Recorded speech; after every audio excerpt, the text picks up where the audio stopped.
صبح بخیر دوستو، پاکستان کی سیاست پر کل ہم گفتگو کا آغاز کر رہے تھے۔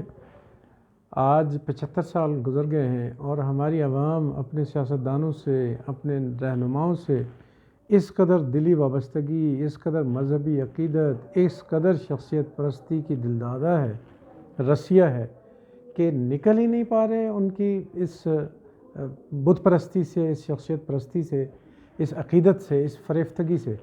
اب دیکھ لیجئے 75 سالوں کا پاکستان کا آؤٹ کم آٹے کی لائنیں، 75 سال کی پاکستان کی تاریخ کا، ریاست کا آؤٹ کم اندھیر نگری، لوڈ شیڈنگ، گیس کی لوڈ شیڈنگ، بجلی کی لوڈ شیڈنگ اور وسائل کی لوڈ شیڈنگ۔ یہ آؤٹ کم ہے ہماری کل 75 سال کی زندگی کا۔ آٹوں کی لائنوں میں آج اگر دنیا میں کہیں لوگ نظر آتے ہیں تو وہ ایتھوپیا اور صومالیہ میں نظر آتے ہیں، جو اقوام متحدہ کے زیر انتظام علاقے چل رہے ہیں، اور وہاں ان کو عالمی ادارہ صحت کی جانب سے اور مختلف NGOs کی جانب سے مدد فراہم کی جاتی ہے ان کی زندگی کو اسٹیبلائز کرنے کے لیے، اور وہ پاکستان میں 75 سالوں میں یہ کام ہو رہا ہے۔ اور راگ ہم الاپتے ہیں کہ جی پاکستان جو ہے وہ اللہ کی خاص نشانی ہے، شب قدر میں یہ بنا تھا، 27ویں رات رمضان کی، اور اس پر اللہ کی بڑی انعامات اور برکات ہیں۔ یہ وہ جھوٹ ہے، یہ وہ دھونس ہے، یہ وہ دروغ گوئی ہے، یہ وہ میلا فائڈی ہے جو قوم کو سلانے کے لیے، افیون کی گولی دینے کے لیے یہاں کی ریاست نے یہ جرم کیا۔ ہندوستان بھی تو آپ کے ساتھ ہی اسی 27ویں رات ہی اس کا فیصلہ ہوا تھا۔ اگر یہی اللہ کی منظور شدہ ریاست مدینہ تھی جس کو ہم جھوٹ بول کے اپنی قوم کو دھوکے میں رکھے ہوئے ہیں، ہندوستان کے 557 ارب ڈالر کے اثاثے ہیں جناب، اور آپ ایک بھوکی ننگی منگتی ریاست ہیں، کبھی سعودی عرب سے مانگنے جا رہے ہیں، کبھی UAE سے مانگنے جا رہے ہیں، کبھی چائنا سے مانگنے جا رہے ہیں، کبھی ایران سے مانگنے جا رہے ہیں۔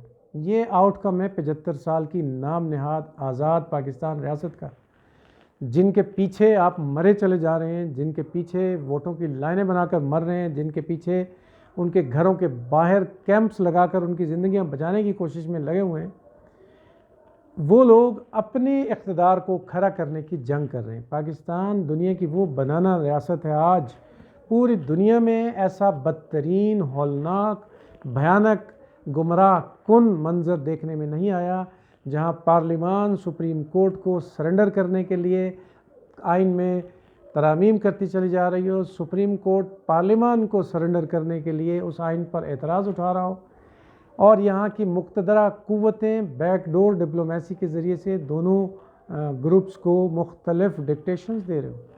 یہ پاکستان کی ریاست کا آج کا المیہ ہے۔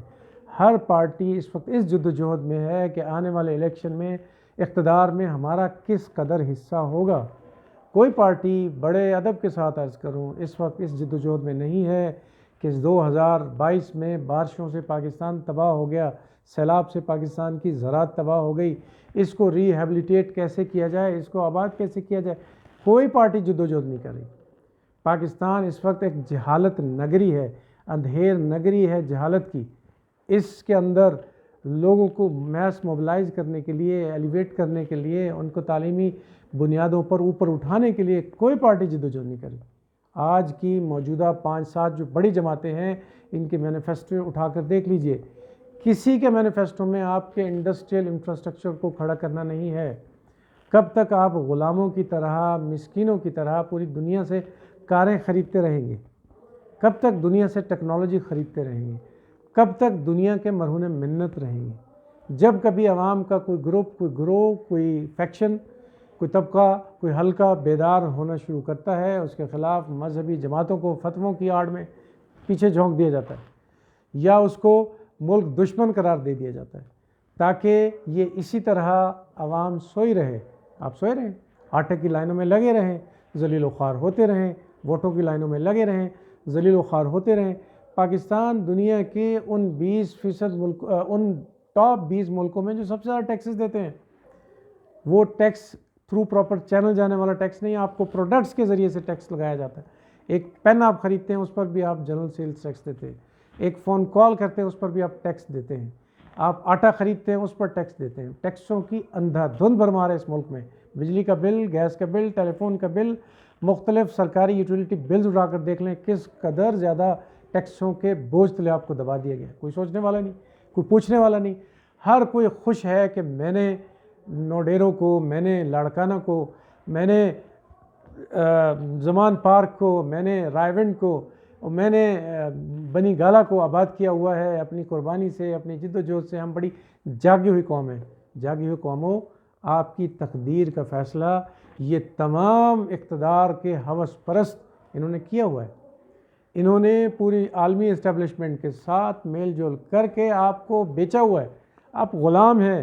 اس تشخص کو سمجھیں, اس خمار سے, اس جھوٹ سے, اس ڈھونگ سے نکل آئیں کہ 27ویں کی شب پاکستان بنا تھا اور یہ اللہ کی نشانی ہے اور یہ تا قیامت قائم رہے گا.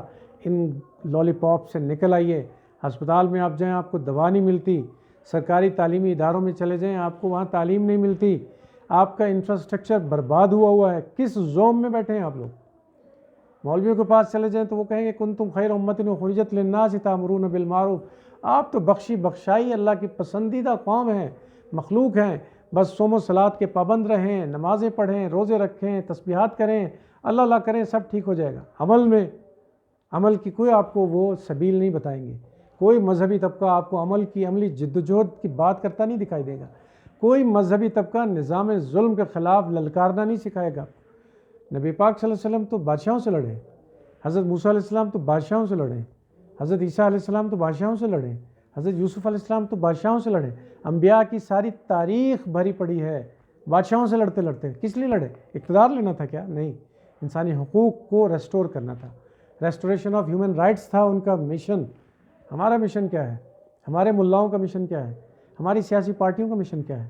آپ کو بیچنا عالمی اسٹیبلشمنٹ کے ہاتھ, آپ کے نام پہ قرضے لینا, اربوں کھربوں ڈالر کے قرضوں کے بوجھ تلے پاکستانی قوم برباد ہو گئی. اس کو تعلیم نہیں ملتی, اس کو دیہی علاقوں میں جانے کے لیے سڑک نہیں ملتی, اس کو دیہی علاقوں میں جانے کے لیے ٹرانسپورٹ نہیں ملتی, اس کا ٹرین کا نظام برباد ہوا ہے, اس کا PIA کا نظام برباد ہوا ہے, اس کو پینے کا صاف پانی میسر نہیں. 35% آبادی صرف ہیپاٹائٹس میں مری جا رہی ہے اور 20% آبادی پولیو کا شکار ہے. مجھے ذرا بتائیے, اور کینسر کے مہلک مرض میں 10% آبادی شکار ہے. یہ کیسی ریاست ہے؟ اور آپ کس خوش فہمی میں بیٹھے ہیں؟ کس خوش فہمی میں آپ بھنگڑے ڈال رہے ہیں زمان پارک اور بنی گالا کے باہر؟ کس خوش فہمی میں آپ لاڑکانہ میں اور رائے ونڈ کے باہر بھنگڑے ڈال رہے ہیں اور ان کی تصویریں عقیدتوں کے ساتھ شیئر کر رہے ہیں؟ یہ انسانیت کے, آپ کی پاکستانی قوم کے دوست نہیں ہیں. یہ ذہن میں رکھ لیں. یہ صرف آپ کو یرغمال بنا کر آپ کو مختلف ہیلوں بہانوں سے الیکشن تک لانا چاہتے ہیں تاکہ آپ ووٹ کاسٹ کریں, ان کی سیٹ پکی ہو اور پھر یہ اقتدار کے مزے لوٹیں, آپ کو اسی طرح برباد کریں. اور یہ سلسلہ آج نہیں چل رہا. ہم بچپن سے دیکھتے آ رہے ہیں آٹے کی لائنیں, چینے کی لائنیں, یوٹیلیٹی سٹور کے باہر آئل کی لائنیں, اور یہ لائنیں چلتی جا رہی ہیں, ختم ہونے کا نام نہیں لے رہی. لیکن عوام ہے کہ ایسی بھانگ پی ہوئی ہے انہوں نے کہ ان بتوں کے نشے میں بس رقص و سرور کی محفلوں میں لگے ہوئے ہیں. اگر ایسا رہنا ہے تو ایسا ضرور رہیں. آخری منزل پھر ہماری تاریکی اور بربادی ہے, پھر رونا نہیں ہے. بیدار ہو جائیے پاکستانی, ہم نے بہت سارا خیال رکھا.